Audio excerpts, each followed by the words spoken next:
Shalom, God's Beloved. Berjumpa lagi dalam channel Suara Sangkakala Malang dengan program Dunia Firman atau Dufan. Kali ini melalui firman Tuhan saya akan membahas tentang pemerintah dan masyarakat. Pemerintah dan rakyat, di mana pemerintah memiliki sebuah keputusan dan rakyat yang diperintah atau dalam bahasa rohaninya digembalakan, bagaimana rakyat meresponi terhadap kebijakan daripada pemerintah. Nah, bagaimana sikap orang Kristen terhadap kebijakan pemerintah, di mana kebijakan pemerintah tersebut tidak sesuai atau tidak cocok atau bahkan cenderung sepertinya itu merugikan masyarakat. Kita ketahui bahwa pemerintah adalah institusi yang diizinkan oleh Tuhan. Bible dengan jelas mengatakan bahwa pemerintah itu ditetapkan oleh Tuhan untuk menjaga ketertiban, bukan untuk membuat umat menderita. Roma pasal 13 ayat 1-2 dikatakan, biarlah setiap orang tunduk pada pemerintah yang ada di atasnya, sebab tidak ada pemerintah yang tidak berasal dari Elohim. Dan pemerintah yang ada ditetapkan oleh Elohim. Oleh sebab itu orang yang melawan pemerintah sesungguhnya ia menentang ketetapan Elohim. Dan mereka yang menentang akan menerima hukuman atas dirinya. Ayat yang ketiga, sebab pemerintah bukanlah ancaman bagi yang berbuat baik, melainkan bagi yang jahat. Maukah kamu tidak takut pada pemerintah? Lakukanlah yang baik, maka kamu akan mendapatkan pujian daripadanya. God's Beloved, firman Tuhan berkata bahwa Tuhan itu mengizinkan adanya struktur pemerintahan, tetapi tidak berarti bahwa semua tindakan pemerintah itu bisa saja tidak sesuai dengan kehendak Tuhan. Pemerintah ada, Tuhan yang izinkan berasal dari Tuhan, tapi pemerintah, apalagi mereka yang tidak takut akan Tuhan, punya kepentingan kelompok, kepentingan komunitas atau persekutuan tertentu, bukan kepentingan rakyat, maka bisa saja memiliki keputusan kebijakan yang tidak pro kepada rakyat. Prinsipnya begini, Tuhan itu menetapkan otoritas, tetapi manusia yang menentang otoritas itu dapat berbuat salah. Nah, taat kepada pemerintah itu keharusan. Namun bila tidak bertentangan dengan firman. Karena apa? Petrus mengatakan bahwa tunduk kepada pemerintah itu untuk menjaga ketertiban. Tetapi batasnya jelas.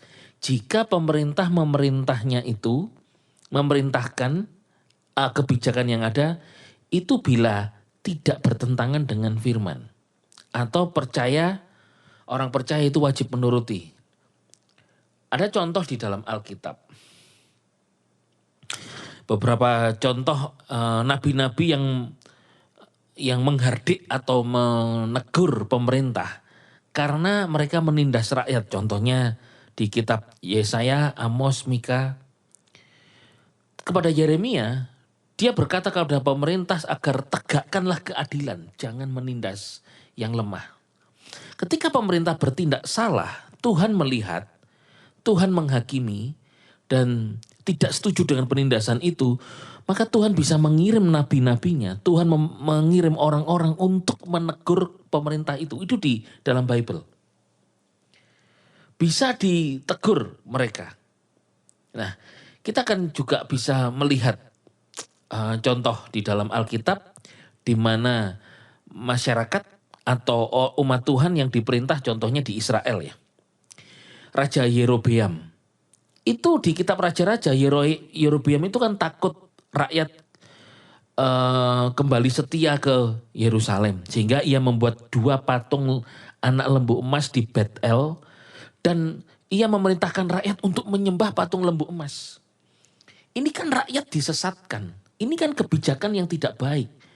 Israel akhirnya jatuh kepada penyembahan berhala, bukan menyembah kepada Tuhan yang benar, Yahweh Elohim. Lalu Tuhan murka, dosa Yerobeam itu disebut ya disebut sebagai dosa Yerobeam itu menyembah berhala bukan Tuhan yang benar. Ini menjadi akhirnya latar belakang kejatuhan Israel di sini. Tidak menyembah Tuhan yang benar. Lalu juga ada Raja Yehuda, Manasel. Ibadah berhala, kekerasan dan penindasan itu yang ada. Jadi pemerintah itu mengorbankan rakyat secara spiritual dan fisik. Itu di 2 Raja-Raja pasal yang ke-21. Manase membuat berhala, menyembah berhala tentara langit dan memimpin rakyat itu dalam dosa yang besar karena tidak menyembah Tuhan yang benar. Di mana membuat anak-anaknya dibakar sebagai korban. Nah, mengorbankan anak-anak. Menumpahkan darah orang yang tidak bersalah sampai memenuhi Yerusalem. Ini menyesatkan bangsa. Keputusan raja yang tidak sesuai dengan firman. Nah, itu beberapa contoh. Namun sekarang bagaimana sikap kita sebagai anak-anak Tuhan bila ada pemerintah yang memiliki kebijakan yang sepertinya tidak bertindak adil? Yang pertama, kita mesti tetap berdoa. Berdoa, menaikkan doa syafaat untuk raja-raja. Siapa raja-raja? Orang-orang yang dipilih Tuhan untuk memerintah atas hidup kita di tempat kita tinggal. Berdoa, bersyafaat bagi pemerintah itu penting. Karena bukan mereka ini sudah sempurna sehingga menjadi pemerintah. Justru butuh support, dukungan dari kita masyarakat untuk terus mendoakan agar Tuhan turut campur tangan untuk mengubahkan mereka. Tentu Tuhan turut campur tangan. Bukankah kita dipilih Tuhan untuk kita senantiasa berdoa? Doakanlah pemerintah. Agar Tuhan mengubah, melunakkan, menjamah, memberi hikmat kepada pemerintah yang ada. Yang kedua, terus kita mesti menyuarakan kebenaran dengan hikmat. Orang percaya boleh menyuarakan kebenaran. Bukan demo yang merusak. Tapi menyuarakan kebenaran terhadap ketidakadilan. Tetapi dengan cara yang kudus, dalam arti tidak berbuat dosa, tidak merusak, tidak dengan kebencian, tidak dengan anarkis. Suarakan kebenaran, bukan hanya berdoa, tetapi bagaimana kita terhadap kebijakan pemerintah yang sepertinya tidak adil atau tidak merugikan masyarakat. Suarakan kebenaran.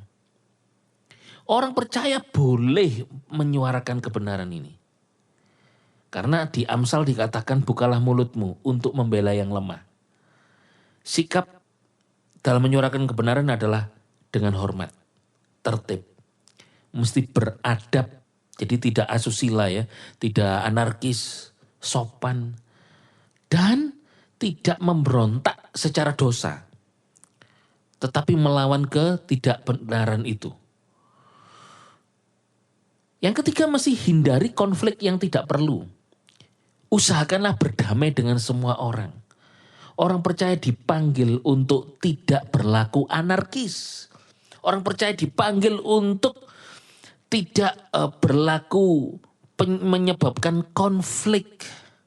Orang percaya dipanggil untuk tidak berlaku memaksa orang sehingga terjadi kesakitan. Yang keempat mesti bagaimana meresponi terhadap kebijakan pemerintah yang sepertinya tidak adil. Atau tidak membela rakyat. Yaitu tetap menjadi terang dan garam. Artinya kita ini adalah terang dan garam. Kita menjadi terang. Itu menjadi saksi yang benar. Menyuarakan kebenaran dengan benar. Jadi garam. Kehidupan kita ini tidak ikut-ikutan korupsi, mengikuti atau kekerasan. Barusan saya juga menghadapi ada di pertemuan RT di tempat saya tinggal. Lalu kami harus menghadapi kebijakan dari kelurahan yang seolah itu merugikan masyarakat yang di bawah. Dari kelurahan kan di bawah kelurahan itu kan ada RW, ada RT. Nah kami ada di RT. Nah bagaimana kita menyikapi? Ikuti aturan yang benar, tetapi kita boleh menyuarakan kebenaran. Tentu dengan tidak anarkis, tidak memaksa. Nah, Ada pertanyaan begini, apakah pemerintah yang merugikan rakyat itu berasal dari Tuhan? Semua pemerintah asalnya dari Tuhan. Tapi bila ada keputusan yang tidak bijaksana atau tidak pro rakyat, itu dari pribadi pemerintah itu, mungkin di sekelilingnya ada orang-orang yang punya kepentingan tertentu. Tuhan mengizinkan pemerintah berdiri, tetapi Tuhan tidak mengizinkan dosa menyebar.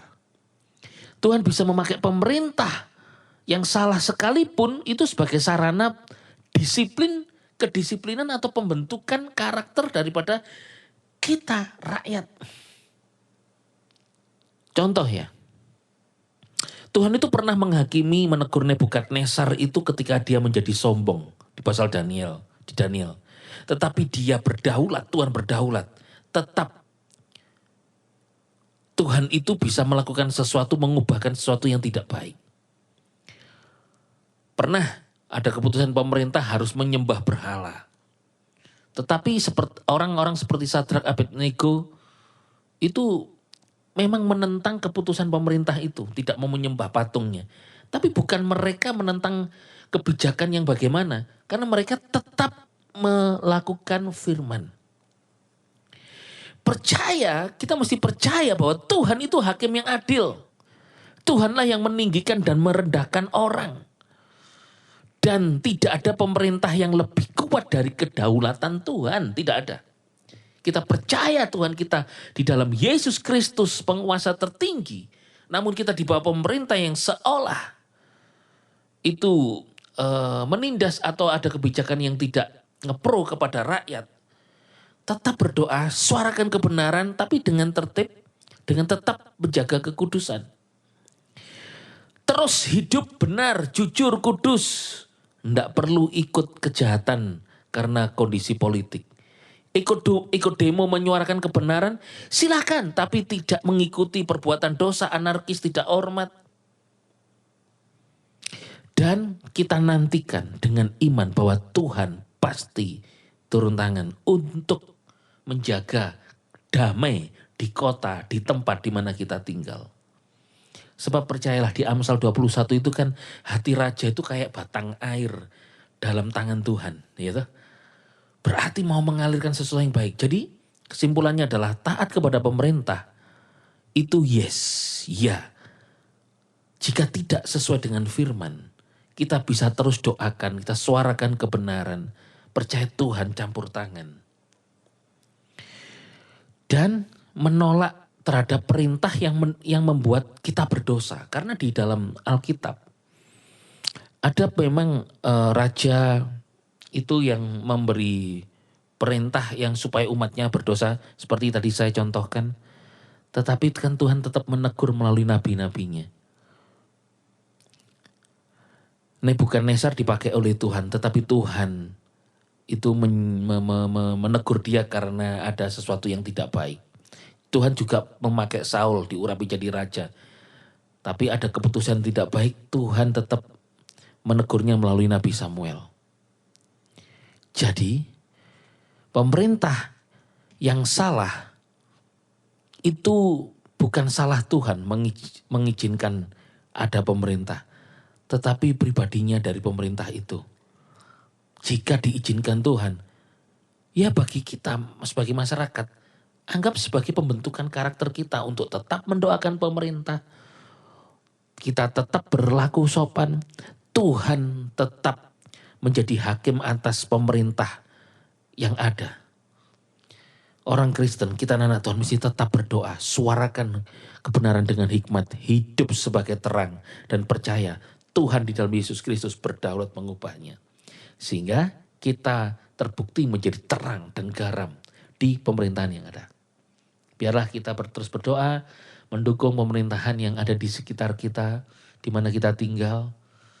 Dan teruslah kita mendoakan agar damai, sejahtera terjadi dan kita bisa menikmati berkat penyertaan Tuhan.